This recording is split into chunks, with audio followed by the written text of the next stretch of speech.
Hey, I'm Kiel Tutin, and today we're diving into some of the biggest BLACKPINK performances that I have been a part of choreographing, from viral music videos to unforgettable Coachella stages. I'm going to take you behind the moves, the process, and maybe share a few stories that fans haven't heard before. Type of girl. Okay, so this is Coachella 2023. BLACKPINK were the headliners, and I was the creative director, choreographer, and then also jumped in at the last second as a dancer.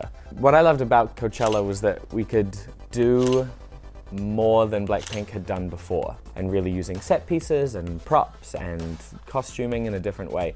So we have this little Broadway light number, if you will. Feather fans, super effective on stage. Maybe a little silly of an idea to do in the middle of the desert when it's windy, but we were ambitious and it paid off because so many fans loved this performance. About 10 minutes before we went on stage for Type of Girl, one of the stagehands comes running up to me and said, "Kiel, we can't find 2 of the 24 fans. Each guy has a fan in each hand." So, being the leader that I was being, I looked at my opposite, a dancer called Michael Ramos, and I was like, we have to do this with one fan. So we're kind of, you can see through the performance, just actively looking at each other and making sure that we're doing the same thing because we have a whole fan missing and we have to make it inconspicuous. The performance that I was inspired by for this, I'm a huge girl group fan. My first love was the Spice Girls. And then my second love, and ultimately my biggest love, is a UK girl group called Girls Aloud. I have a tattoo, I'm a big fan, I've seen all the concerts. They did an iconic performance at the Brits in 2009 with pink feather fans, and it was for their song The Promise, and they won a Brit for it, and it was huge, and I think that was such a big moment for me that I wanted to pay tribute in a way by alluding to and honoring to them in this performance. Great job, girls. You better run. Pretty Savage, also from Coachella. This is one of my favorite songs of BLACKPINK, and I think it's kind of the quintessential BLACKPINK formula of a song. The girls only had 3 to 5 rehearsal days for Coachella, so it was about taking the set list that they had from their existing tour, changing what I could to make it look as different and as impactful as possible while not changing too much. So I had to look at a piece like Pretty Savage, change bits of choreography to make it fun and fresh while also not making it so much for the girls to relearn. Using the steps and using the staging, I think, was a really fun way to freshen this piece up. They just have that attitude. It's fierce, but it's feminine. And so I think a song like this is so exciting. Here we have the girls coming out onto the runway for the first time. When you're building a show, the use of a B stage and a runway is important. So at what moment are we going to bring that energy out into the audience? And here I thought it was fun to do for a cheer dance. Again, another fun visual element that the girls hadn't done before. So this was super fun to do for Pretty Savage. Wrapping up our Coachella section, some fun facts. I, as the creative director, obviously got to speak with the girls and discuss in length about what we wanted to do. We did explore the idea of guest acts, but I think for a group like BLACKPINK, who are so iconic and so representative of a girl group, I only wanted to explore that if it was someone equally as iconic. Someone that we definitely explored looking into was the Spice Girls. I, as my little British boy girl group stan heart, I think it would have been obviously incredible and iconic if the Spice Girls came out. One of the biggest girl groups of all time to come out with an equally as big girl group would have been epic, but ultimately we decided that BLACKPINK didn't need any guest act and they could hold down the stage by themselves. So that's a dream for another time. So this is How You Like That, the dance performance video. BLACKPINK are such a force, such an enigma, that you could show them a dance performance video and someone would become just as obsessed as if you were to show them a music video. This is one of my favorite pieces.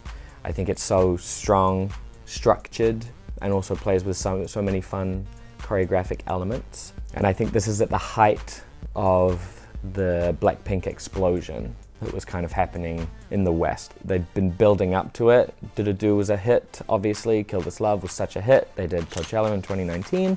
So this was a big anticipated comeback, as well as it being in the middle of COVID. So it was a big opportunity, I think, for them to shine, and people really latched on to this song. K-pop and dance in K-pop has evolved incredibly over the last 10, 15 years. And I think this is a good example of where it was 5 years ago. I think a lot of the time the boy groups, they're known for being super energetic, and the girls used to be a little more subtle.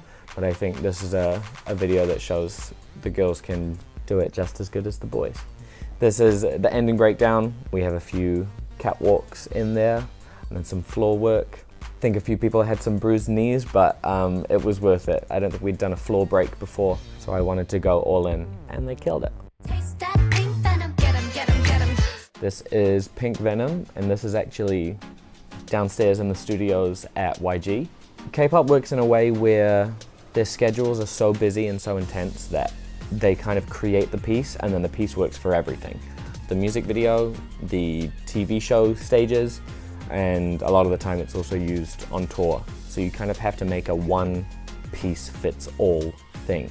Pink Venom had 4 choreographers, myself, Sienna Lalau, Taran Chung, and Lee Jung Lee, who are all great, respected, awarded choreographers in their own right.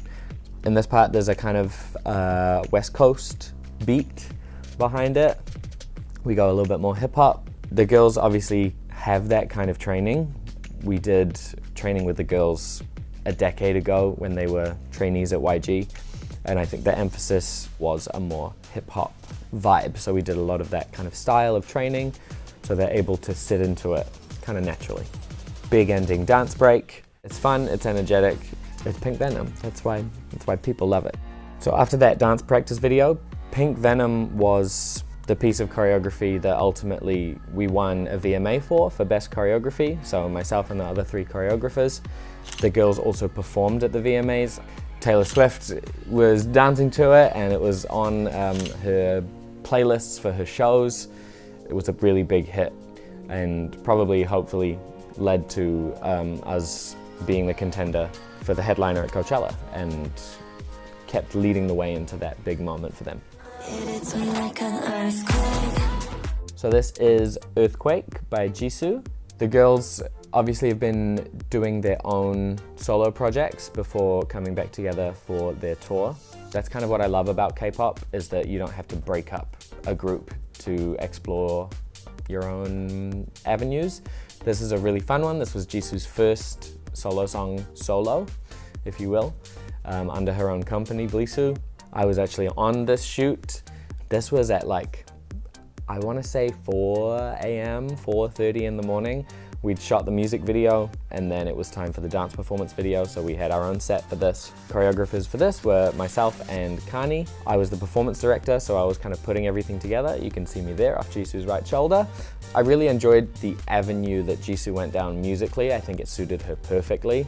There's a more clubby vibe to it, which let her show a different side. Look at those hips go. We wanted that catchy choreography, and Kani's clicks came through there. But for the da-da-da-da-da-das, I wanted to do 3 completely different ones. So as many K-pop songs that I have choreographed, I've been on very, very few music video sets. The first one that I can remember was 10 years ago for Big Bang's Bang Bang Bang. And I remember it felt like I was stepping into a different world. So I was able to go to Jisoo's music video set, which is the first BLACKPINK set that I've been on. We had a whole office set, we had the Purple Sand dance performance area, green screen over here, another set here. They work so hard on these stages and these sets that it was really cool to finally be on one and then in the video as well. That's a look at some of the biggest BLACKPINK performances that I have worked on, from the rehearsal room to the music video sets to the Coachella stage.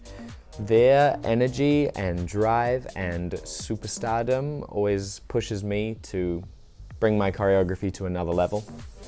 And I've always loved working with them. They're great. Thanks for watching, and I'll see you next time.